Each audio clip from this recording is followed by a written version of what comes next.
Episodio 2 de Todo Podcast. Estoy con Irina Casali.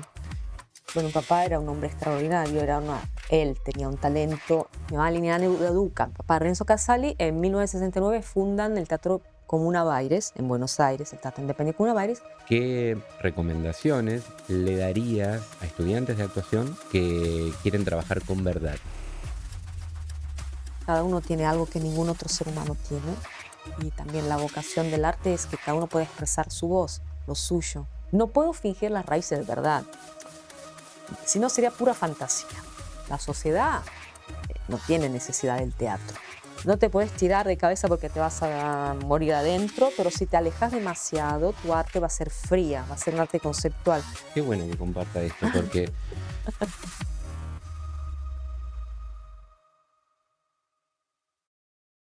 episodio 2 de Todo Podcast. Estoy con Irina Casali. Hola Irina, ¿cómo estás? Hola, ¿qué tal, Julio? ¿Todo bien? Bu- Gracias. No, por favor, tenía muchas ganas de conocerte. Sé que vivís en Italia y estás de paso en Mar del Plata y que trabajás en la actuación con la técnica Meissner. Y la verdad que no quería perder la oportunidad de que tuviéramos un encuentro y que nos pudiéramos conocer. Así que me gustaría saber, bueno, ¿qué viniste a hacer a Mar del Plata? Bueno, vine por dos razones, una teatral y una familiar, emotiva, emocional, con mi familia. Una parte de familia está aquí, mi tío y mis primos, el hermano de mi papá y sus hijos están aquí, así que es una parte de afectos que vamos a encontrar, pero también tenemos unos compañeros muy importantes, muy grandes, de trayectoria, los compañeros del Teatro del Séptimo Fuego, Viviane Marcos, con los que tenemos una relación hace muchísimos años y, bueno, gracias a mi papá, un encuentro que, entre comillas, casual, porque casual no hay nada, se encontraron en una tournée que nosotros hicimos en el 1995, acá en Mar del Plata estuvimos con una obra que se llama Giochi di Massa, donde yo actuaba también muy jovencita, y bueno, y ahí hubo un encuentro entre Viviana, mi papá, y a raíz de ese encuentro se funda el Teatro Séptimo Fuego. O sea que es una relación importante y ellos sí una trayectoria muy cercana a la nuestra. Y hace años que yo también volví después de que mi papá falleció y estuve trabajando con ellos y proponiendo el trabajo en su espacio. Y se da la casualidad, de nuevo, entre comillas, que mañana se va a festejar el 27 aniversario de la Fundación del Teatro, y nosotros también vamos a participar en esa Nostop que el teatro va a dar con diversas situaciones. Pero bueno, hace 2 días, 2 o 3 días, estuvimos dando una charla abierta a la ciudadanía sobre el tema de la charla era Las lágrimas de Leonora Duse, conocer significa sentir, que era una introducción al trabajo de labores de Stanislavski y en particular de este foco de Meissner, que viene de ahí. Y también un taller de introducción a Maths Technique, ahí sí, donde nos conocimos con Dana, una actriz que trabaja aquí, que trabaja con vos y que fue el trámite para nuestro encuentro y que, bueno, gracias por esto, o sea, que se ha dado esta oportunidad. No, gracias a vos por estar acá. Contame un poco cómo empiezan tus orígenes en relación al teatro, a la actuación. Bueno, mis orígenes son literalmente, mi mamá estaba dando una clase de teatro. Mi mamá es actriz y era bailarina, actriz y fundó con mi mamá Liliana Educa, mi papá Renzo Casali, en 1969 fundan el Teatro Comuna Baires, en Buenos Aires, el Teatro Independiente Comuna Baires. Bueno, pero en ese lugar donde estaban dando clase mi mamá, rompe las aguas, rompe agua, ¿cómo se dice? Cuando se, Sí, se rompen las aguas. Bueno, pero no se le ocurre de irse al hospital, o sea que termina su clase de teatro. Y a raíz de eso, rompe bolsa. bolsa, Ahí eso, está, te rompe, rompe bolsa. rompe bolsa. Me parecía que no sé si No sabía si habíamos. estabas diciendo que las aguas se dividían. Me La tardó en llegar metáfora que. el concepto, pero Bueno, sí, nada, es que casi, digamos que casi nací en ese teatro, pero no, después fuimos al hospital por suerte y tuvimos algún problemita después, pero todo resultó, parece bastante bien. Y entonces nazco en el teatro y de ahí como necesidad me llevaban todos los días, o sea, yo vivía ahí y entonces ensayaban, daba clases, yo crecí en ese ambiente. Y con este grupo, porque también éramos un grupo, eran un grupo de teatro, una comunidad, y bueno, en los primeros años estuvimos así en Buenos Aires, pero después llegan en el 73, antes del, digamos que formalmente empezara la dictadura, pero suben unas amenazas anónimas y fue a raíz de eso que tuvimos que irnos porque nos dieron un ultimato de 30 días para dejar el país. Si no, iban a empezar por mí, dicen por la nenita, y después vamos con todos.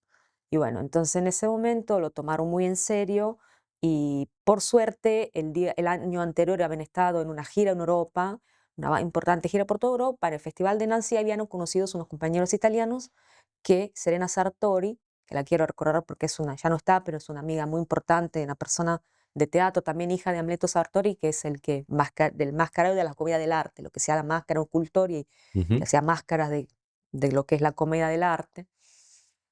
Y gracias a ella, que eso nos ayudó para llegar, ¿viste? Porque en 30 días tuvimos que irnos sin nada, dejando todo y sin, bueno, y así empieza el tiempo del exilio. O sea que en 1973 llegamos a Italia y en un primer momento cerca de Padua, donde ella había comprado una especie de, de quinta, pero muy Sí. toda destruida. Bueno, y ahí pero nos alojamos en principio y después nos mudamos hacia Milán y empieza toda la historia italiana. O sea que yo después crezco en Italia, me formo ahí, estudio ahí, con una comunidad de argentinos porque el grupo que Claro. formaban parte era una comunidad muy cercana, muy estricta, con la que yo sigo en mi madre lengua, digamos así, pero bueno, pero después me fui formando en Italia. Y no volvemos a la Argentina hasta 1984 cuando se da la democracia.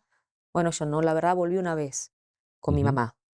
Mi papá le tenía mucho miedo a que yo volviera, no pasó nada, pero pude ver a mis abuelos, todos, porque toda mi familia se quedó acá. O sea, los únicos que fuimos son mi papá y mi mamá. Ya mi papá no está, mi mamá volvió después acá a la Argentina, hace unos más de 20 años que volvió, y bueno, y ahora yo soy la única que queda de esa familia, digamos, en Italia. Y en Italia seguí la labor de mi papá, porque igual después mis padres se separan, después de poco que llegamos a Italia, yo después voy viviendo crezco con mi papá y sigo en el teatro. O sea que, pero Ujú. por necesidad, no era una virtud, o sea, era bastante una Claro. obligación de la vida. Y bueno, mi papá era medio loquito en sentido bueno, así que desde chiquita me metía en sus obras. A los 9 años estuve en Estocolmo en un festival en sus 3 obras, porque claro que las sabía de memoria, pero entonces me decía, aquí vas a hacer esto, aquí lo otro, qué sé yo, así empecé. Pero bueno, eso fue en una etapa infantil y después a los 14 años decidí conscientemente, o sea, como mi voluntad. Para mí fue mi elección, o sea, en ese momento yo decidí, quiero estar. Entonces iba, en ese momento se dan 2 clases por semana y a todos, no faltaba nunca. Eran todos adultos, yo era la única Claro. más jovencita, digamos, ¿no? Eran todos adultos y iba la noche, estudiaba y pues, después de la noche iba a clases de teatro. Y ahí empieza mi formación de otra forma, o sea, participando a las clases, haciendo todas las cosas. Empezás como a sistematizar un poco el... Claro, y escribía todo. Un día yo tenía Claro. un cuadernito que todavía lo tengo y apuntaba. Y mi papá me dice, ¿me mostrás lo que escribís? ¿Te acordás de la primera clase de teatro que tomaste cuando tomaste esa decisión? No, no me acuerdo como la primera clase, porque igual acostumbraba a participar a las clases, pero quizás aún antes, pero fue ese momento en que yo decidí ir como voluntariamente, ¿Te como, acordás del momento de la decisión sí, y sí, por qué? y porque yo sentía que en ese lugar acontecía algo importante, que lo mejor pasaba por ahí. Eran momentos de vida muy intensa. Bueno, mi Ujú. papá era un hombre extraordinario, él tenía un talento y también afuera de la clase, o sea, que él hablaba y vos era magnético, no sé, te estaba hablando y vos podías escucharlo horas, horas, horas, y eso le pasaba a todo el mundo. Yo tenía la suerte de escucharlo todo el día, o sea, fuera de clase también, y siempre te estaba enseñando cosas. Tenía una mana, una energía muy fuerte Ujú. y una experiencia muy grande y una profundidad, bueno, muchas cosas. No digo porque es mi papá, No, que se entiende. claramente tiene, ¿no? Sí, Bueno, un vínculo particular, una una carga carga emocional, emocional. pero cualquiera que haya conocido a mi papá te diría lo mismo. Em, entonces, pero como que yo me daba cuenta instintivamente, sin haberlo pensado mucho, que en ese lugar, que yo había conocido el lugar del teatro, los ensayos, viste, ahí había una carga de algo que se concentraba la vida, de forma que afuera era difícil de encontrar. Y entonces yo quería estar ahí, porque ahí pasaba algo importante. Y los primeros años yo no estaba tan interesada en actuar, no fue en la que yo quiero estar en el escenario, yo quería estar en la clase, esto está mirando. Y yo Claro. miraba, y yo disfrutaba de esa intensidad, de las clases teóricas de mi papá, de ver la actuación del método, después los ejercicios, también dar clases de teoría de dirección, Ujú. de la historia del teatro, pero él hablaba, y eso me fascinaba. Para mí era un filósofo contemporáneo, mi padre, sin que lo dijera de sí mismo, ni mucho menos, pero él siempre hablaba con muchas metáforas y el teatro le servía para interpretar la realidad. Entonces, como que vos ibas ahí y era un curso de filosofía contemporánea. Yo después me escribía filosofía, no sé Claro. si, pero bueno. Y el tipo interpretaba lo que estaba pasando con las claves dramáticas del teatro y obviamente también su talento de entender cosas, porque no Ujú. era aplicar una técnica, sino lo que leía él era bueno, muy fuerte, muy lindo. Y entonces fue así que empecé y después a los 20 más o menos me encontré que me metieron en otra vez. Bueno, la compañera de mi papá Sí. tuvo la última de las 4 hijas y bueno, tuvo que ir al hospital, ¿viste? También, siempre el hospital de medio, naciendo alguien y ahí dijo, bueno, vos vas a dar la clase hoy, porque ellos fueron al hospital. Yo voy a dar clase hoy y sí, y vas bueno, a hacer una sustitución. Y bueno, me tocaba, no podía decir que no. Y ahí entonces, a raíz de ese episodio, que después ese episodio casual no, de contingente, Ujú. después se convierte, vamos, empezó yo a asistir, a ser asistente en la clase con la que el tiempo ese era la mujer de mi papá que daba las clases de lenguaje del cuerpo, y después asistente con mi papá en las clases de método, sí, de improvisación. Después, a los 25 que, bueno, empiezo también a ser como asistente, me pide que le haga la asistencia a la dirección por esta obra de Joaquín Di Massa, con la que fuimos a Mar del Plata, Ujú. a raíz de toda esa historia. Y yo actuaba en la obra, pero él me pedía que yo trabajara con los actores. Después me dejaba una semana trabajando, después volvía a ver qué habíamos hecho y sí, seguía. Y así empezó también mi conciencia de la dirección. Ahí lo viví como un conflicto porque me quedaba muy poco tiempo para trabajar sobre mí, porque estaba todo el tiempo afuera mirando a los otros. Claro.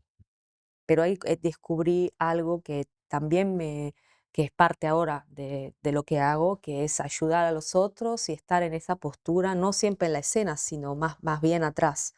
Y la pedagogía, el ayudar al actor a poder sacar lo que está, ¿no? Eso me da placer, me da alegría. ¿Cómo es que trabajas con los actores? Vos estás como apoyada en la técnica de Meissner. Sí. Quiero saber algo de eso.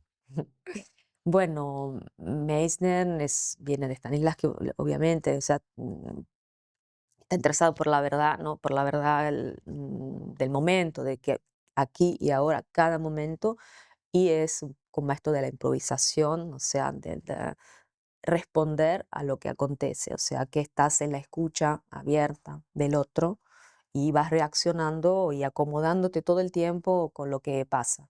Y tenés que estar en la escucha como para no agregar algo, no esforzar, no teatralizar, ¿viste? En todo sentido, Sí. enfatizar, ¿no? No, con lo que hay, sin negar lo que pasa, o sea, como ocultándolo, sino asumiendo todo lo que hay. No es fácil, pero bueno, entonces en ese proceso, antes que todo, con los actores tratamos de distinguir la verdad de lo verosímil, porque también el teatro está lleno de este naturalismo, o que parece sí, pero no es. ¿Y cómo se llega a ese principio de verdad? ¿Cuáles son las herramientas que nos arraigan en nuestros significados más profundos? ¿Qué lugar ves hoy día que el teatro ocupa en un mundo en donde está muy presente la hiperconectividad a través de las redes sociales, donde hay plataformas como Netflix que nos proporcionan cantidades ingentes de ficción que las personas consumen vorazmente? A veces lo que me pasa es que hay personas que me cuentan que se encierran los fines de semana a devorar compulsivamente temporadas completas de ficción. Y ahí me hace preguntar, por un lado, si esas ficciones no nos están funcionando un poco más como una evasión que como lo que debería poder aportarnos una ficción, que es conectarnos, hacernos reflexionar. Después tenemos otra ficción, ¿no? Que son las redes sociales, donde, por un lado, es como que se premia la autenticidad, vamos a decir, pero de alguna manera el concepto de ficción hoy día es un poco distinto. Entiendo que hace unos años atrás, cuando no existían, digamos, estas tecnologías y estas maneras de comunicarnos. Entonces, ¿qué lugar ves hoy que el teatro, el escenario y la actuación en general ocupan? Es una muy buena pregunta, gracias por la pregunta.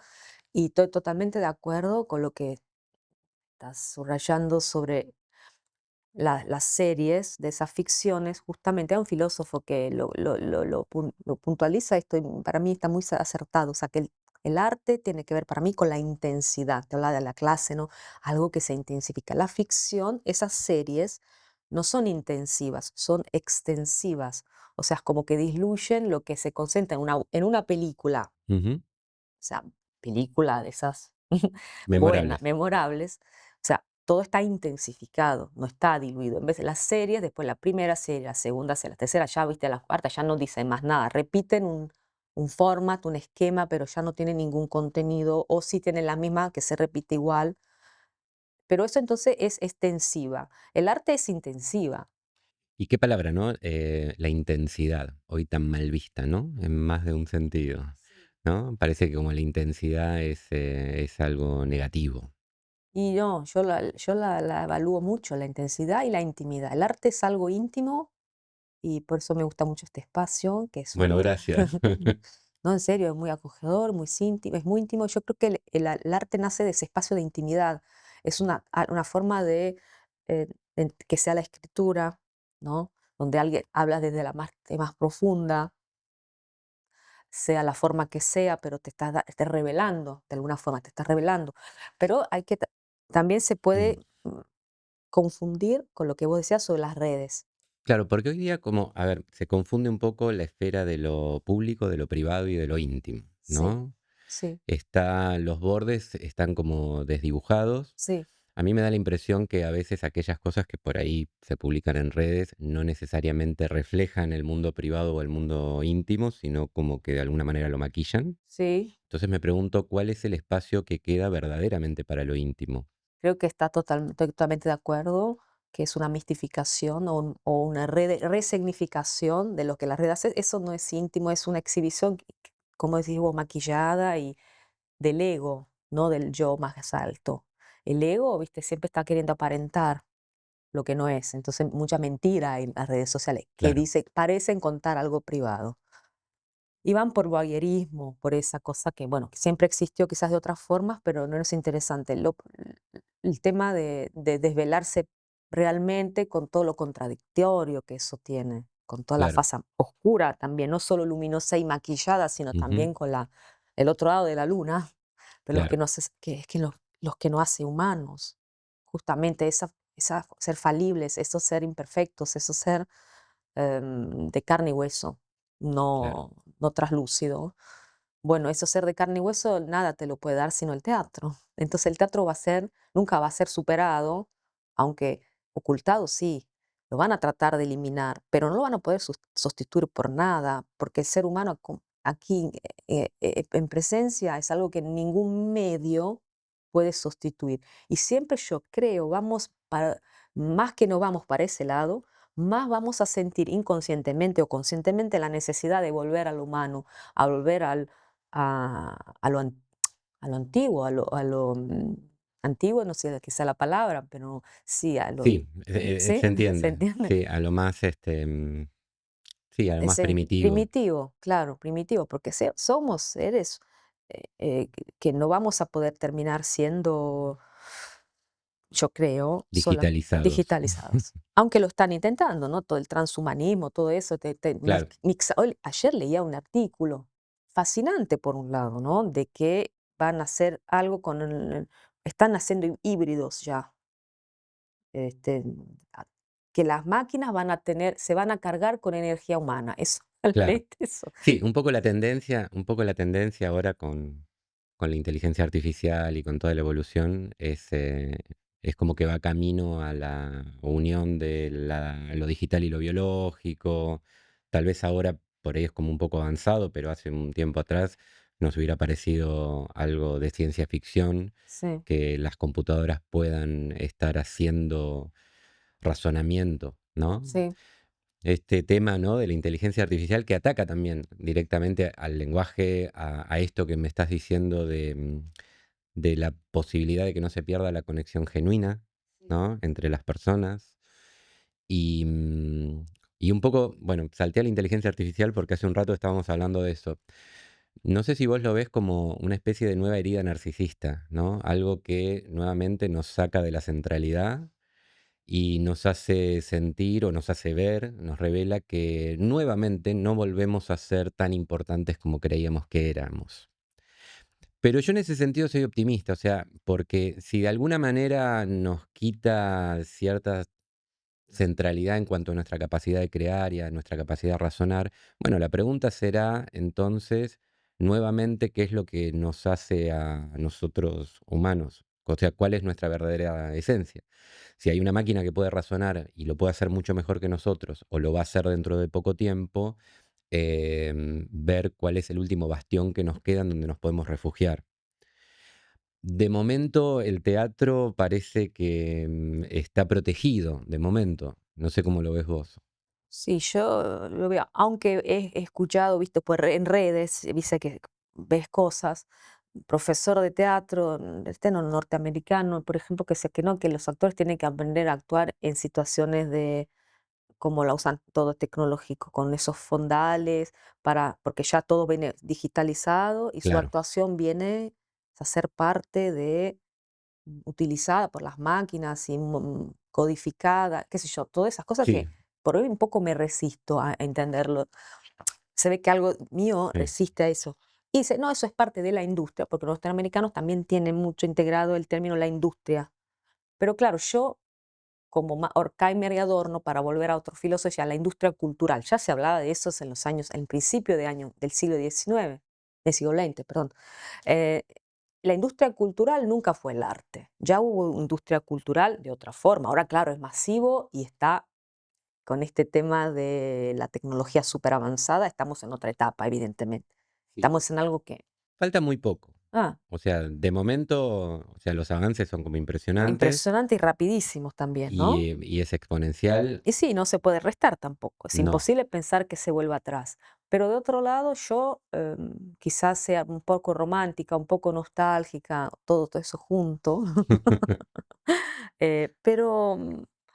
Pero creo que, por ejemplo, el hombre, nosotros como civilización occidental, porque bueno, toda la cultura es occidental, aunque esté ahora más globalizada, entonces es una forma de ser y de pensar que ha colonizado todo el mundo, es un hombre súper, el hombre del logos, el hombre del concepto, que piensa poder dominar. También esta es una forma de dominación, ¿no? de la naturaleza, aún la naturaleza humana, no solo la naturaleza, la Ujú. explotación de todo, pero queda una parte ocultada del hombre, que es el inconsciente, que es algo que igual siempre va a estar. Porque nosotros podemos ser súper cognitivos, súper inteligentes y performantes, es como que una hipertrofía, o sea, un súper desarrollo de esa parte. Pero súper desarrollando eso, nos vamos quedando huérfanos, Me hablas del sí, inconsciente. del inconsciente, ¿no? Que es como que el inconsciente es la parte que en este momento, siendo nosotros una civilización súper desarrollada por la parte del logos, de la conciencia,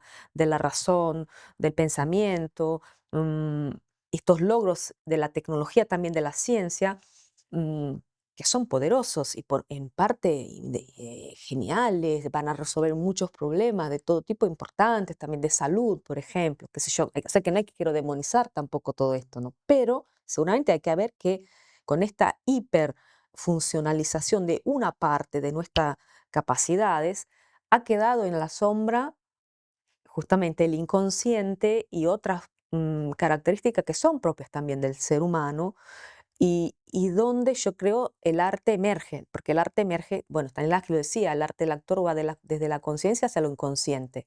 Y todo proceso creativo tiene que sumergirse en el inconsciente. Entonces, yo creo que el arte hoy tiene una tarea importante porque puede, como decía Jung, compensar como el sueño, Ujú. el mundo onírico del inconsciente está en el sueño, está el Sí. inconsciente. El inconsciente tiene como esa función de no solo orientar a lo que hay que hacer para como corregir lo que está súper exagerado por un lado, lo que nos falta tiene que ser corregido por lo que nos está abajo. Entonces lo que está abajo es, hey, si estamos yendo demasiado para allá, hay que volver para este lado. Entonces el arte en ese sentido nos puede dar no respuestas, sino in- intuiciones o sugerencias. eh, que nos vayan como dando lo que por ahí nos falta en este momento. Sí, hay algo interesante ahí que a mí me llama la atención y es, para mí la creatividad tiene una conexión muy íntima con la sexualidad Ujú, y con la idea de la muerte. La inteligencia artificial y las tecnologías no están atravesadas por estos conceptos, porque más que en la pulsión de vida, sus generaciones se basan en el cálculo. Y por otro lado, no tienen el concepto, digamos, de la urgencia, porque las máquinas pueden andar por siempre si se las alimenta. Entonces, ahí yo veo como una diferencia entre lo propiamente humano y la máquina, que nos pone a nosotros como en un lugar diferente. Volvamos al proceso creativo, sí, sí, es muy interesante lo que está diciendo. ¿no? Digo, Muy, muy, no sé muy, si por ahí me lo sí, sí, compartís, ¿no? lo Porque, comparto digo, totalmente. es como que de alguna manera, y es un poco lo que dice Freud, ¿no? Sí, Que estamos permanentemente entre la pulsión de vida y la pulsión de muerte y sí, cómo llevamos adelante esa difícil tarea de no caernos a ninguno de los dos lados de los ambos abismos, sí, ¿no? Entonces, cómo nos sostenemos ahí? Y cuando lo artístico, cuando la expresión artística refleja esa necesidad, y esa tragedia, digamos, que es el milagro de la vida, tragedia en el sentido de que inexorablemente vamos al destino final, eso un poco lo cambia todo porque las máquinas no tienen esa urgencia. totalmente. Las redes neuronales computacionales emulan nuestros propios procesos y también en el cómo generamos imágenes. Yo no sé si viste algunas imágenes de inteligencia artificial que van como dando forma a una imagen que se va transformando en diferentes cosas. Em, la primera vez que vi esas imágenes, tuve como la sensación de ver algo que no era totalmente desconocido y me hizo acordar un poco a cómo es que las imágenes se nos manifiestan en los sueños. Se ve que hay ahí como un poder y una capacidad de la computación que está viniendo ahora de descifrar inclusive cómo trabaja la información en nuestra cabeza, también en el inconsciente, Impresionante, sí. ¿no? Sí. Entonces, por otro lado, escuchaba a alguien que hablaba de que esta nueva etapa tecnológica, esta revolución tecnológica es como si estuviéramos atravesando como una niebla, Mm, donde todavía no podemos ver qué es lo que hay al ujú, final del camino, pero que estamos justo en ese momento. sí. Y la actuación y el teatro, nuevamente te digo, parecieran estar de momento protegidas. Ujú. em, y entonces por eso te pregunto, eh, ¿qué lugar ocupa para vos hoy esa expresión artística en la actuación, en el proceso creativo con la actuación, en vos hoy? Y como decís vos, es un lugar privilegiado porque aunque sea muy pequeño, muy reducido, no le importa a nadie. O sea, la sociedad no tiene necesidad del teatro. Ujú. La sociedad, el canon dominante, por así decirlo, hace industria cultural o más que hace entretenimiento y espectáculo, cosas que pero están muy lejos de lo que es el teatro, para Por ahí mí. no tiene necesidad del teatro, pero sí tiene necesidad de la conexión, ¿no? Sí, Creo que como seres humanos lo necesitamos, pero la sociedad no nos está dando esa cosa. O sea, vos ponele, dan clases en internet en la facultad Ujú, y no se puede enseñar nada en internet. O sea, la enseñanza es crear una marca, enseñar es dejar una forma, informar, no ujú, es información, es formación, tiene que dar forma. Y nosotros estamos en el nivel cognitivo, como si la información fuera formación. No, no es, porque tiene que pasar por experiencia, por vivencia. En la relación entre un maestro no es el contenido del libro, no, es lo que sucede. ¿Por qué una materia nos gusta y otra no? No porque nos guste la matemática o la historia, porque quizás en esa relación con ese mentor es alguien que nos suscitó un deseo, por volver a Freud. Tiene claro, que ver con el deseo, tiene que ver con ese vacío que se va enamorando de algo, pero ese enamoramiento, ese eros que es la enseñanza, tiene que pasar por el eros. ¿Y qué eros puede haber en un video totalmente. de YouTube? Sí, Vos totalmente. podés tener mucho contenido, si no, yo me lo leí, pero vos no vas a entender, perdón, pero el teatro no se enseña en los libros y no se enseña ni por... Eso puede ser un canal donde uno, uy, le surge una curiosidad. Ay, qué lindo, existe esto, no sabía. Entonces sí, las redes pueden ser un gancho Sí, ¿no? importante, Como como que para... de alguna manera, como en cuanto a la pedagogía, ¿no? Es como que a veces, como que el conocimiento que vos intentás trasladar, o el teatro, es como un pretexto para en realidad enseñar otra cosa, para transmitir otra cosa. Sí, Por esto que decís de por qué hay cosas que me gustan o materias que me gustan y no. Yo, por ejemplo, cuando era adolescente, odiaba la matemática, yo también, cero. pero la odiaba. Y puede ser que no tuve suerte de tener una buena profesora de matemáticas. Y Entonces me la llevé la materia eternamente hasta que conocí a un profesor particular que me transmitió otra cosa. Entonces ahí empecé a interesarme un poco más. No tanto por necesidad, ujú. porque necesitaba, digamos, aprobar. ¿Qué es esa otra cosa que está por debajo de la materia que vos estás intentando enseñar? ¿Qué crees que es esa otra cosa? Me preguntas a mí qué es Sí. lo que... Esa es otra, bueno, esa otra cosa es el más allá. Allá hablamos del más allá. El más allá, en cualquier sentido, se puede imaginar, ¿no? Porque más allá, lo invisible, lo que no se toca, el arte, bueno, el teatro viene de ritual, ¿no? Ujú, Y aunque uno sea ateo o no sea ateo, se crean lo que quieran, lo llámelo como quiera, al todo, cada uno, todas las religiones dieron un nombre distinto, pero al final estamos hablando de lo mismo. O sea, o pensamos que todo se termine aquí, y puede que sea así, pero toda cultura, en todas tradiciones, siempre hay el culto de los antenados, siempre hay otro lugar. Y el ritual es como una conexión entre los que están aquí, en este aquí tan breve, porque estamos todos con la muerte que nos llega, ¿no? El tema de claro, la muerte está ahí. Y el arte ritualiza esto. Cualquier forma de arte tiene que ver con la muerte, porque sabemos que vamos a morir y es una forma de que la vida cobre sentido en este tiempo que tenemos entre la nada y volver a no sabemos dónde. absolutamente, sí. Pero por otro lado, ese más allá, que es lo trascendente también, ¿no? La Ujú, trascendencia de alguna forma, yo creo que ese sentido espiritual del arte que tiene, ¿no? El yo espiritual, habla de Stanislavski, no puede ser todo solo materia. El materialismo occidental reduce todo el mundo a cosas. Somos claro. cosas, y los hombres mismos somos cosas, pedazo de cosas. Cartesio, ¿no? La red es extensa, vamos Ujú, calculando, pero sí, claro, podemos curar el cuerpo como una cosa, pero hay algo que se va siempre más allá.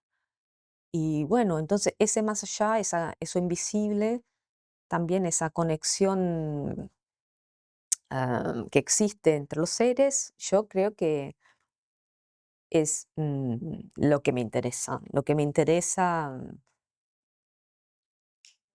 ¿cómo se dice? Risvegliare, ¿desvelar? desvelar y despertar de nuevo, ¿no? Ese fuego que, que es como la llama espiritual de cada uno, de la divinidad de cada uno, porque cada uno tiene esa, como despertarla y poderla brindar al mundo, que es algo que por un lado es singular, cada uno tiene algo que ningún otro ser humano tiene. Claro. y también la vocación del arte es que cada uno puede expresar su voz, lo suyo, ¿no? Y Sí, bueno, sí, comparto totalmente. Em, También, por ahí me gusta pensar esto de que la expresión artística es siempre una expresión de vida y de amor, porque aunque un actor sufra en escena, aunque un actor y un personaje se muera en escena, nada tiene que ver esa muerte con la muerte real, claro. ¿no? Siempre es como una expresión de vida y de amor. O sea, a los actores nos encanta morirnos en escena, Sí, sí, sí, sí. ¿no? Si bien hoy es cierto que estamos en una sociedad que está hiperconectada por las redes sociales, que busca mucho la satisfacción instantánea, ¿no? Las dosis de dopamina instantánea y demás. ¿Cómo ves el futuro de la actuación, más allá de las tecnologías, ¿no? Porque también la percepción de la gente ha cambiado mucho con todos los cambios, ¿no? Antes por ahí veíamos, antes éramos más crédulos con algunas cuestiones de la actuación. Hoy tal vez hay actuaciones que por ahí no nos pasan el filtro. Entonces, ¿cómo compite, digamos, la actuación o inclusive la formación actoral en un contexto en donde, hay tanta volatilidad? Eh, bueno, yo creo que ahora quizás sea un deseo, pero estoy bastante convencida o quiero creerlo que hay algo en la actuación que, en un tipo de actuación, Ujú, que no es lo convencional. Bueno, en Italia hay una actuación que se le llama académica, porque tiene una historia, se fundar las Silvio D'Amico crea las academias en un periodo histórico claro. en contra de Leonora Duse, que fue la que inspiró a Stanislavski, esa actriz que nació en las tablas, autodidacta, o sea, agüita, de gira, una actriz la más grande embajadora de la cultura italiana en el mundo, o sea, fue el primer fenómeno mundial mediático sin que globalizada, sin que estuviera Ujú, ningún medio de comunicación de masas como lo tenemos. Ella transmitía, ella lloraba en serio, las lágrimas eran en serio, por ahí el tema de la charla era ese, ¿no? Los rojores, se ponía colorada en serio, de vergüenza, el ¿no? pudor, El pudor. Bueno, y hoy los neurocientíficos italianos que descubrieron las neuronas espejo, ¿no? claro, ¿Viste? Nos dicen que, claro, en el cerebro pasa esto, que cuando nosotros vemos acontecer algo, se produce en nosotros lo mismo. Es como que nos está pasando a nosotros mismos. Bueno, esto ya entonces demuestra lo que el teatro sabe hace miles de años. Y Peter Brook le puso una introducción. En una cita pusieron una introducción de Peter Brook, que es su nombre de teatro, en ujú. un texto de neurociencias. Así que las dos cosas van muy de acuerdo. Entonces el teatro, que es volver al origen. El teatro no está, es como que es la modernidad, es como que está con la mirada hacia atrás. O mira, el origen es nuestro destino. Bueno, ahí el avance de la ciencia, incluida la tecnología, también tiene una faceta positiva, que es que por ahí Sí, nos está permitiendo conectar puntos sí, que históricamente se han dispersado mucho con la fragmentación del conocimiento y que de pronto el poder computacional, más las investigaciones científicas propiamente dichas, están avanzando. sí. Esto que decís de que la neurociencia viene a confirmar lo que intuitivamente Stanislavski había planteado en su sistema, es una buena Es una noticia. hermosa noticia, es Es una una buena cosa noticia. extraordinaria, porque se hicieron todos estos años, bueno, en el siglo XX, sobre todo los teóricos del teatro, quisieron inventar teorías porque le gustaba mucho su teoría y después encajar los hechos en la teoría que habían hecho. Claro, Pero esto está mal. Desde mi postura, que soy más fenomenológica, es que los hechos tienen que hablar y tenés que dejar hablar los hechos. Y después vas, tu teoría, si querés hacer una teoría o si necesitas una teoría, es por ser fiel a lo que está aconteciendo. claro. Si no estás forzando el modelo para que encaje en lo que vos crees que debe ¿Qué debe ser. ser? pero tuvimos teorías teatrales que siguen vigentes que dicen cosas que para mí no están demostradas. La ciencia va en demostración de lo que decíamos y estoy muy feliz. Entonces yo creo que en esta forma Vamos, estamos felices. estamos En el felices. episodio 2 de todo podcast estamos felices, estamos celebrando la ciencia Sí, porque sí, tiene su lado bueno. totalmente. Y quiero contar un episodio que pasó recientemente en un taller que estaba haciendo en Milán antes de venir, con dos, tres muy, había más, pero ellos eran muy jovencitos actores que habían querido entrar en las academias, estas oficiales, no los dejaron entrar, viste, que hay muy pocos que dejan entrar, son dos por año, muy pocos, y no entraron. Y bueno, entonces hicieron otros caminos y llegan a trabajar conmigo y me comentan a mí que habían estado la noche anterior en el teatro oficial, Pico, un teatro muy, bueno, el teatro oficial, ¿no? Ujú. Ver una obra de Chekhov. Dice, pero no le gustó para nada. Dice, no me gustó. Digo, chicos, no me vengan hablando mal de los otros teatros porque no voy a comentar esto. No, pero nosotros, no, yo quiero sí, porque yo me salí incómodo, porque ¿cómo que yo leo Chekhov? Yo me emociono, de pronto voy ahí y no pasaba nada, ¿no? Claro, Me dicen los chicos. Y bueno, claro, pero eso es bastante creíble porque es que el marco, esa tradición, actuación de esa actuación italiana, ujú, no hablo por otras cosas que no conozca, pero ese tipo de para ellos, por ejemplo, una actuación limpia, donde el actor no siente nada, habla en la lección perfecta, los momentos, claro, pero está muy distanciado. Claro, pero es que no acontece nada. O sea, pero yo el texto ya lo conozco, no voy a teatro para conocer el texto, obviamente, obviamente, obviamente, porque todos conocemos esas obras, más que nada. Es para que pase algo. Claro, pero si al actor no le pasa nada, ¿cómo puede pasarle al que te está mirando? Esa cosa es lógica. Hicieron la labor con... Ellas pensaban que no iban a llegar a ningún lado y llegaron a lugares increíbles y estaban asombradas de eso. Pero entonces hay una forma de poder hablar desde la verdad y ese texto cobra vida, porque es la vida misma del actor, que es su vida, que es irrepetible y es el don que le puede dar al otro si tiene el coraje de hacerlo. claro. Entonces, claro, eso es un Sí, poco la ahí, historia. bueno, por ahí para los que están viendo el podcast, Stanislavski, padre de la pedagogía teatral, podemos Que decir, sí, podemos decir. se encuentra Sí, con Chekhov buscando claro, autores jóvenes y de pronto se encuentra con un texto como La Gaviota, que curiosamente no tenía ningún texto que explicara lo que estuviera sucediendo. Entonces ahí se ve como empujado a tratar de hacer como una sistematización para que los actores pudieran trabajar en lo que no se dice, claro, el ¿no? subtexto, ¿no? Pero también hay críticas a Stanislavski, Sí, porque hay quienes dicen que no hay una verdadera sistematización, sino como una serie de probabilidades, anécdotas y que intuitivamente, lo que decíamos recién, hoy día la neurociencia viene a confirmar ciertas intuiciones que tenía Stanislavski, sí, ¿no? sí, sí, En relación a Strasberg, sí. ¿sí?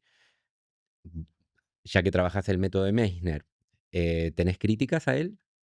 Mira, yo no quiero hacer críticas a la grande familia que Okey. tenemos del método, ¿no? De toda que es la casa, el linaje, ¿se dice? El Linaje. linaje, gracias, de Stanislavski. Porque yo creo que, después voy a decir algo, pero em, que todos los que fueron alumnos directos e indirectos, por ser alumno de alumnos, que vienen de ese marco, buscan lo mismo y que buscan la verdad. Después, cada uno, Strasberg, Stella, digo, los más importantes pedagogos del siglo XX, Meissner, encuentran formas específicas o se especializan, así decirlo, en algo que surgía de su mismo talento, de su misma sensibilidad, de algo que les correspondía más o que le interesaba más. Tenían como un Claro. deseo a ese lugar de interpretación de textos por Stella, por ejemplo, de la caracterización de personaje Ujú. y otras capacidades que tuvo Strasberg y después otras cosas que subrayó Meissner, que por su sensibilidad, por ser un pianista, por tener una escucha tan desarrollada, vio límites a lo que Strasberg, por ejemplo, no hacía, porque él le decía, Lee, vos sos, todos actores somos introvertidos. Todo artista es introvertido porque tiene un mundo interior, entonces está como en la escucha, en la mirada de lo que pasa adentro. Pero si vos pones a dos personas que están con una mirada hacia adentro, los pones juntos, porque el actor de Strasberg puede sacar todo lo que quiera en cualquier momento y dice, acá yo quiero esto y es perfecto, y lo hace. Ujú. O sea que funciona, no es que dice que no está. Pero esa cosa que si bien funciona, puede ser una limitación en el momento en que estamos en relación y si cada uno en vez de volcarse al otro se queda en sí mismo, se cierra, claro, se crean como dos esferas o dos monólogos. Y claro. entonces toda la labor de Meissner es sacar el centro de aquí hacia allá, entonces yo dependo de vos. Y si Ujú. yo dependo de vos, vos dependen de mí, como que se crea ese flujo, esa conexión, y entonces mucha vida aquí en el momento. Se va construyendo algo que acontece aquí inesperado también, ¿no? Claro, la importancia de la escucha activa. Claro, Raúl Serrano hace una crítica fuerte a Strasberg cuando lo que dice es que uno no puede basar su actuación en síntesis en la memoria, ¿no? Raúl Serrano define un poco la actuación como un choque de conductas conflictivas y critica a Strasberg. sí, O sea, solo la memoria. habla de Strasberg, habla de cierta parte del método de Strasberg, sobre todo en términos de la evocación, como una excepción más que se puede dar dentro de la actuación. Es decir, un actor puede evocar porque es propio del ser humano tener Claro. un momento de evocación, pero no puede estar trabajando permanentemente con ese concepto porque desconecta del otro. No sé qué puntos encontrás vos en común entre Serrano y Meissner como para diferenciarlo. Bueno, a ver, Maiste también tiene el trabajo, quiero decir esto también, porque a veces se dice Strasberg, la memoria emocional, la memoria emotiva, y la crítica a la memoria emotiva, y se dice, no, estamos por el segundo Stanislavski, solo la acción física, no lo psicologismo, vamos por la acción física como si estuvieran un primer Stanislavski que se olvida y solo un Claro. segundo, y se va solo por la acción. Ahora, quiero aclarar algo, porque yo no creo que haya un primero y un segundo, creo que hay uno Stanislavski que cumple un giro, que vos podés tomar una parte antes, una parte después, pero vas a tener que tener los dos juntos. O sea que la acción física también es un pensamiento. Define así, está en la agitación física, también no es solo moverse de aquí a allá con una intención, obviamente, y una motivación, porque si no es un gesto, no es una acción física. Ujú, Entonces, pero también yo puedo no moverme, entonces aparentemente estar en una inmovilidad corporal, pero no estoy inmóvil, porque la acción está en el nivel del pensamiento o la ujú. imaginación o la evocación también. Entonces, esa también es una acción física, literalmente. Y voy a hacer un ejemplo de Stanislavski, que en la vida en el arte, bastante al final, página 380, por ahí, vamos por ahí, pero no Ok. sería, literalmente no sé el número, pero él hace se acuerda de cuando él estuvo laburando un personaje muchos años y estaba mirando el mar en ese momento en la roca, mira el mar y vivía un momento de vacío, porque estaba haciendo hace mucho tiempo, obviamente la coreografía estaba marcada, ¿no? Las acciones físicas, los movimientos estaban delimitados y eran los mismos hace mucho tiempo, pero se daba cuenta que eso se había vaciado, se había vuelto vacío, o sea, lo hacía, pero había como algo mecánico, porque dice, claro, yo me doy cuenta que me olvidé de dónde había surgido. Y ese personaje para él había surgido a partir de una memoria de un amigo suyo muy íntimo que tenía características, según él, de ese personaje y le permitió a él entrar en esas vivencias, digamos así, orgánicamente. Y a lo largo de hacer eso, olvidándose de la fuente, se había convertido en un esquema vacío, Claro. mecánico. Entonces yo creo que también hay un poco un riesgo de la postura de los que de toda esa también tradición que viene desde lo de la acción física, como si la acción física se pudiera de pronto desconectar del plan íntimo, invisible, que es la imagen y la memoria emotiva. Y ahora quiero agregar algo, solo una cosita, Por favor. viene de mi papá, es un homenaje que le hago porque nosotros tenemos la memoria emotiva de Strasberg, que ya sabemos, ¿no? Evocar algo que pertenece al pasado, que Ujú. es análogo con lo que está viendo el personaje. Bueno, y ya sabemos que los que critican esa postura nos dicen que es negativo por dos motivos. Uno, porque como que si estuviéramos siempre buscando ese dolor y nos daña de alguna manera, ¿no? Es como que nos hace Sí. sufrir en serio. Y por otro lado, también se puede vaciar, porque lo volvemos y lo volvemos hasta que no tenemos nada. Bien, Meissner nos dice que no es necesario trabajar desde la memoria emotiva con algo real acontecido, sino que partimos desde las memorias de verdad, que lo llama que son personas o cosas reales de nuestra vida, y ahí le vamos agregando una parte de imaginación. No hay mejor mentira que aquella que no se alimente de alguna verdad. Claro, claro. O Ujú. sea, esta no, ya no es una mentira, pero va a ser como un plano onírico, ponele. Porque nosotros vamos imaginando cosas. Por ejemplo, nosotros somos una pareja, A ver, ponele, no, a ver, ponele. Y somos una pareja en serio, ¿no? Ponele sí, que nosotros ok. somos una pareja real y todas las cosas. Y todo está muy bien, no pasó nada, pero yo empiezo a imaginar, a ver si Julio Giralda tiene una historia con la asistente suya y me voy por un camino que no es real, Ujú, nunca pasó y quizás nunca va a acontecer, pero yo me voy con la imaginación, no nos pasó nunca en la vida, a mí me pasa todo el tiempo, en mi vida real, te estoy hablando, o sea que me voy claro. por un lado y yo pienso, uy, el percero paranoico tiene algo de eso, se lo cree y todo se convierte en realidad. Bueno, digamos que sí, el inconsciente dice, no distingue entre realidad e imaginación. Imaginación, claro. Cuando llega el plan de inconsciente, me surge una reacción y de pronto vengo acá y digo, ¿qué pasa con esta mujer? Nada, no, pasa algo, porque yo ya estoy en esa, acepté mi inconsciente, asumió que es eso. Y eso es lo que nos pasa, por ejemplo, en un sueño, una pesadilla. Yo me despierto y me quedo molesta, ¿viste? Porque pasó algo en el sueño. Ya sé que lo he soñado, ya sé que no pasó. Esa sensación la tengo encima. Puede ser linda, puedo enamorarme de alguien en un sueño. ¿No les pasó nunca? No sé, soñé que una persona la soñé distinta y la fui a mirar de otra manera al día siguiente, ¿viste? A mí también eso me pasa. Entonces el inconsciente no distingue. Entonces eso como actores no funciona maravilla. Claro.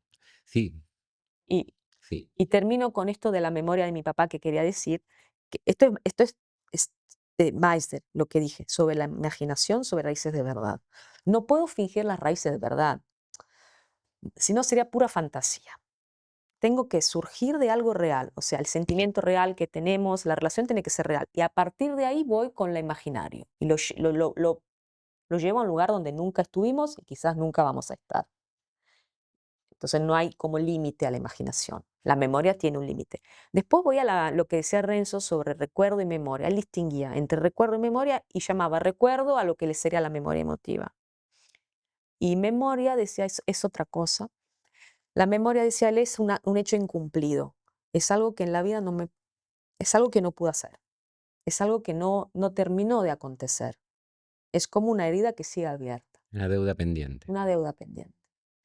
Desde ese lugar, desde esa herida que no cierra, el arte tiene esa capacidad de simbolización, o sea, de trasladar a otro lugar, y ahí siempre va a surgir un gesto que sea transformador y vivo, porque yo siempre puedo alucinar, por así decirlo, de completar un gesto, de decir una palabra, desde ese deseo de cerrar o atravesar ese vacío. Me parece muy interesante esto que decís porque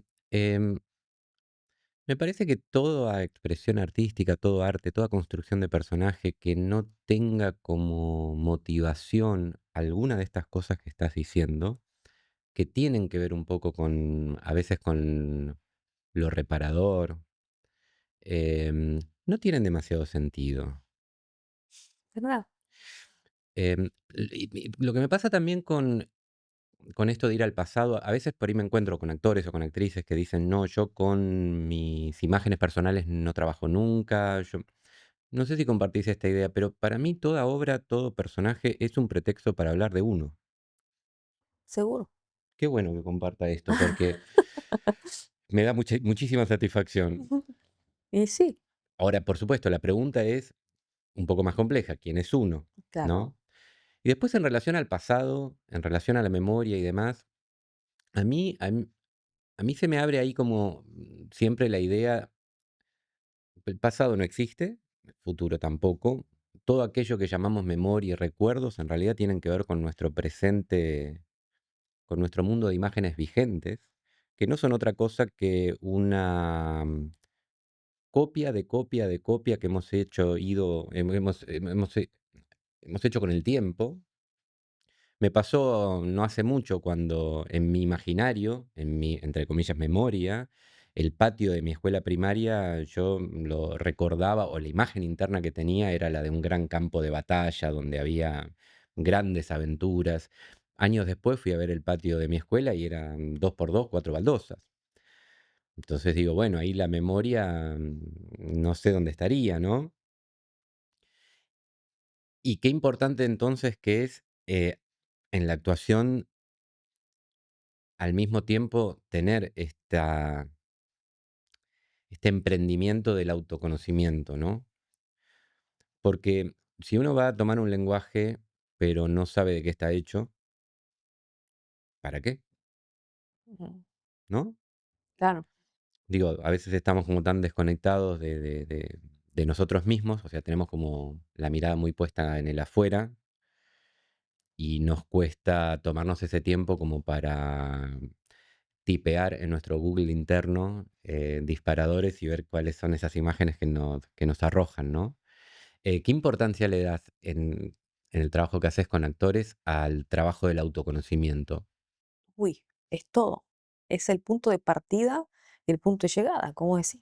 Si no está esa intención, no tiene sentido. El trabajo del actor sobre sí mismo. Bueno, es sobre sí mismo. Después vamos a para hablar de otro, voy a hablar de mí. Como vos decís, yo no sé quién soy. Persona, personaje. O sea, está la persona, quién soy. O sea, si Si no no me me conozco, conozco, si claro, no trabajo para conocerme, ¿cómo si hago? no sé cuáles son mis miedos, mis deseos, eh, mi mundo de imágenes que me contiene, si no sé cuáles son mis anclajes que he tenido en la vida, si desconozco por completo eso, no hay forma de hacer algo que trascienda. O sea, ¿no? Totalmente. Vas a terminar haciendo como una cáscara. Claro, vas a hacer algo exterior, una imitación de una idea, que el personaje es algo que existe afuera. No, el personaje no existe, digámoslo claro. Claro, Va y se dice, el personaje no existe. El personaje existe en el papel. Julieta nunca existió. Julieta, digo Julieta, por cualquier sí, personaje nunca existió, no existe. Es un nombre en un papel. Y entonces existo yo, quién soy yo, no lo sé, pero existo yo aquí ahora en las condiciones que supuestamente podía vivir ese personaje. ¿Qué haría yo si me encontrara en esa, no? El mágico C de Stanislavski, pero no sé, realmente el personaje es una mentira. Lo único que podemos hacer es ir descubriendo quién somos sin llegar nunca. Porque quién sabe, ¿no? Conoscete ipsum, decían, ¿no? Los latinos, los griegos. Y es el camino de la vida del ser humano. claro, sí, es un Y proceso no constante. llegamos, claro, es un proceso y nunca llegamos, no vamos desde lo desconocido hacia lo desconocido, entre memoria y olvido todo el tiempo, lindo lo que decía sobre las imágenes, claro, mi memoria se reconstruye, tenemos memoria ficticia todo el tiempo, ¿no? Claro. Y lo que recordamos, y cada vez que contamos vamos reconstruyendo la memoria y alterando esa memoria, o sea que la objetividad Sí, existe, somos de alguna manera, terminamos siendo un poco el relato que nos hacemos de nosotros mismos, ¿no? claro, Según cómo conectamos esos puntos, seguramente, ¿no? totalmente. Y, y en ese sentido, nada, a veces uno se encuentra con actores o con actrices o que te dicen esto, no, no, yo no trabajo con mis imágenes, no trabajo con mi memoria, no, pero el tema es que si uno no trabaja con uno, ¿con ¿Qué qué hace? trabajas? No, con nada, con la nada.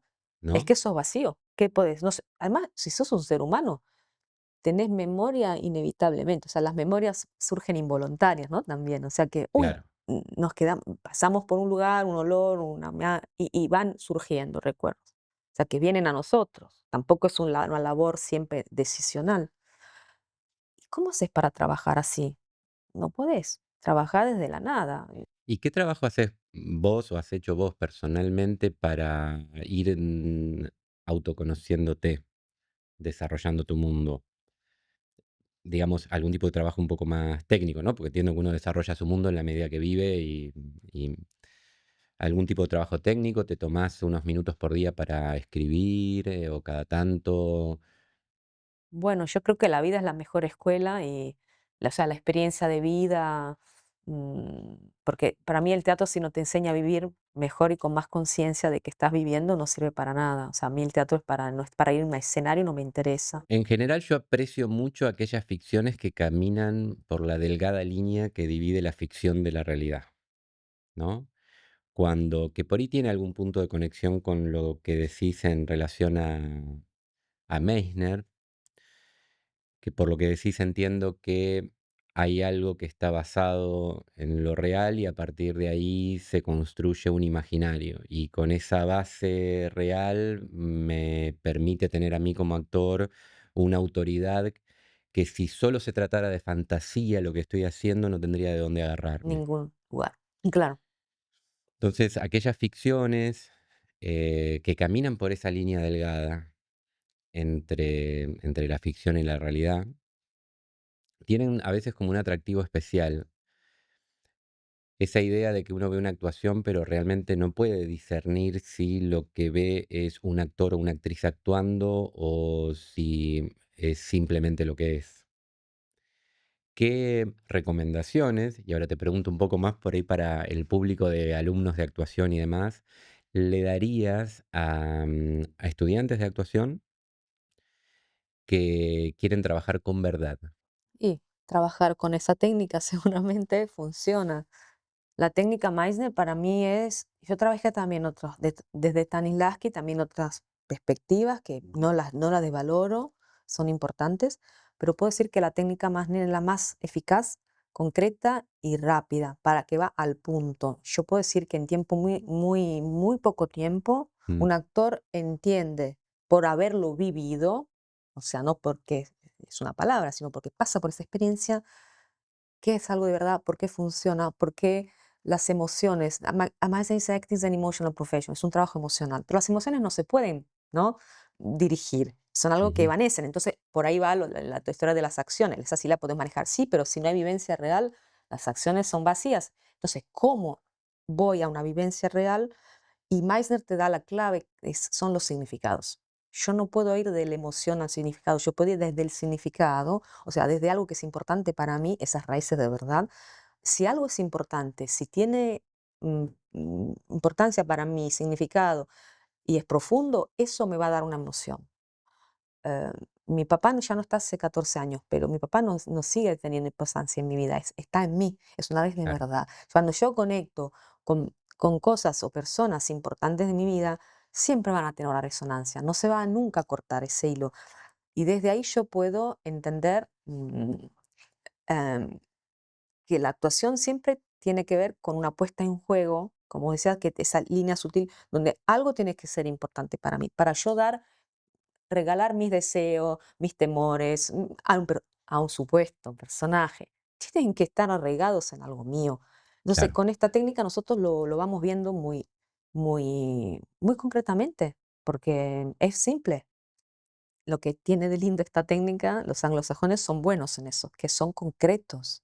Entonces, es como que hay muy poco humo, muy poca metafísica. Yo soy más filosófica en mi ser, por los claro. estudios que hice, por lo que me gusta, pero puedo decir que lo que aprecio de esta técnica es que realmente es muy simple. No es fácil, pero es simple y concreta y directa.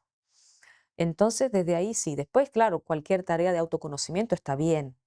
O sea, pero una cosa es importante que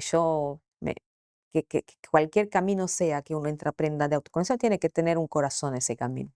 Pregúntate solo si ese corazón tiene un corazón. Después ya todo está bien. Maese decía que lo más importante de toda su labor era llevar un actor desde su cabeza al corazón. Es algo tan simple, por así decirlo, tan importante, porque vos te vas entregando desde el corazón, sin defensas, te rendís, sos vulnerable y ves que la actuación empieza no desde la coraza, no del ego, la fuerza, de qué sé yo, sino desde rendirte a que sos dispuesto, disponible desde esa herida, donde esa herida es el espacio que se abre hacia la posibilidad, uno, de entrar en el inconsciente. Desde ahí se sumerge, ¿no? No desde de la máscara del ego. Y bueno, y cuando vos te rendís, porque la palabra que usa es rendirse, te rendís a vos mismo, al hecho de ser falible, a fracasar, a ser imperfecto. Y ahí lo bello de lo humano no es la perfección de la máquina. Lo bello de lo humano es que no, que somos mortales, que estamos en el Claro, dolor, que tenemos miedo a la muerte, que tenemos deseos que una máquina quizás no tiene, ¿no? Y el deseo nos saca del eje. Cuando nosotros estamos enamorados, estamos fuera del eje, estamos locos. absolutamente. Y eso es lo que nos hace humanos, ¿no? Entonces, en ese salirnos de nosotros mismos hacia el otro, nos volcamos en el otro y el otro hace lo mismo con nosotros. Entonces, encontramos una generosidad de entrega y donde más que encontrarnos, nos perdemos. O sea, un actor trabaja cuando está fuera de control, dice Meisner. Todo el trabajo que hacemos tiene una técnica, obviamente, no es casual, pero nos lleva a descontrolar. O sea, a no estar en el gobierno del ego, del pensamiento de dirigir la palabra, el cómo, el cosa, sino que todo está instintivo. Bueno, y yo creo que cuando sucede eso es como un estado de gracia. Y es hermoso porque es desde de esa palabra que vos usaste antes, que es, es desde el amor. Es un acto de amor. Y en el acto de amor es un acto de generosidad. Y entonces vos le estás dando al otro lo que quisieras recibir. Es hermoso.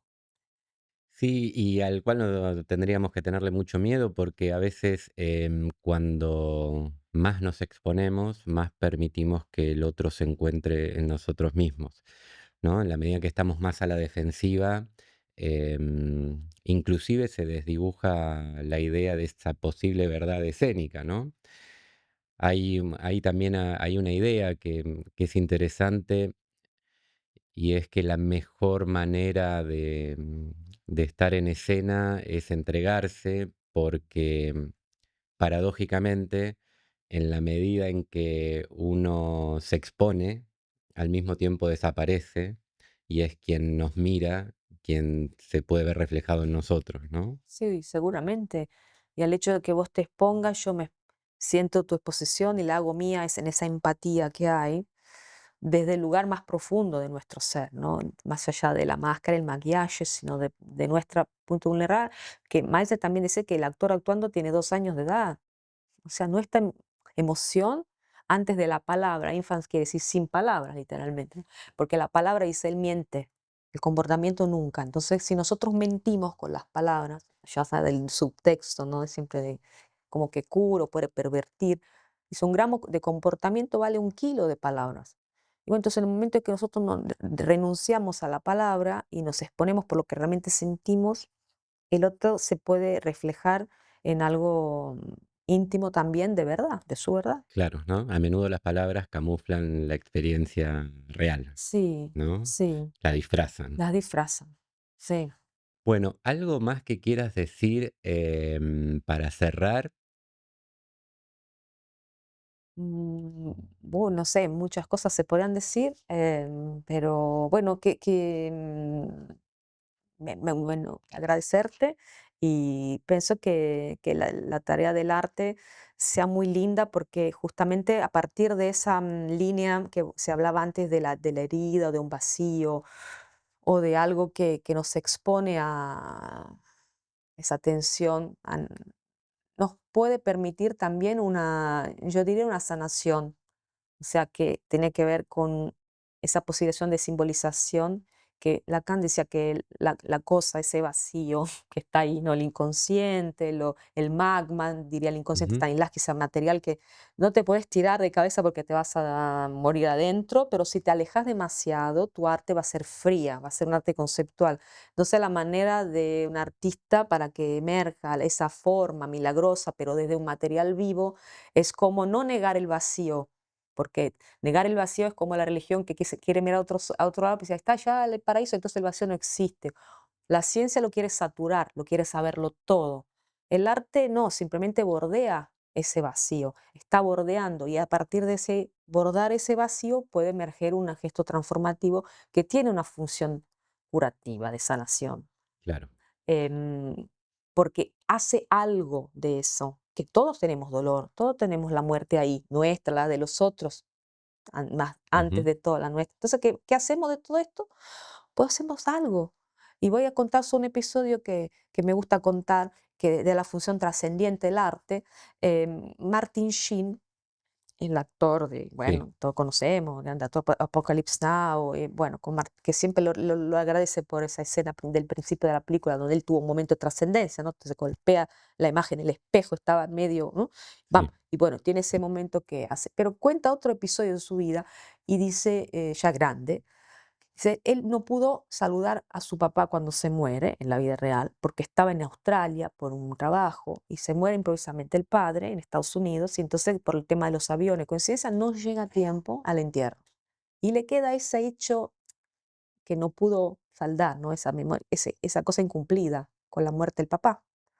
pasan años y hasta que le toca de trabajar como actor en una escena de una serie que no tenía nada que ver con el tema de él era un personaje, un manager, qué sé yo, y se encuentra en el muro del duelo, se llama así, del duelo, donde lloran bueno, Sí, en Jerusalén, de los de los lamentos. lamentos. Y en esa escena, que no tenía nada que ver con nada, en ese momento empieza a llorar. Él se descubre que está llorando y se da cuenta que está llorando la muerte del padre. O sea, ahí yo pude llorar la muerte de mi papá, que la vida no pude, no había podido llorarlo todavía. Y entonces, y él lo llama momento de trascendencia. Para mí ahí está muy claro cómo se explica eso del arte, o sea, que en un plan de imaginación, ¿no? Plan simbólico, en plan de, ¿será la realidad? ¿Qué es la realidad? Bueno, él puede saldar una memoria, no, bordear ese vacío y de una manera sanar algo que la vida no le había dado la posibilidad. Entonces, más lejos que, ay, el artista está sufriendo. No, no. El artista se está dando una posibilidad. Claro. Entonces, ahí también todo. Y cuando si él sana, nosotros sanamos con él. Además, es multiplicador, Claro. es multiplicador. Y sí. Bueno, gracias, me encantó lo que dijiste. Primero te quiero agradecer por haber venido. Me encantó hablar con vos, conocerte.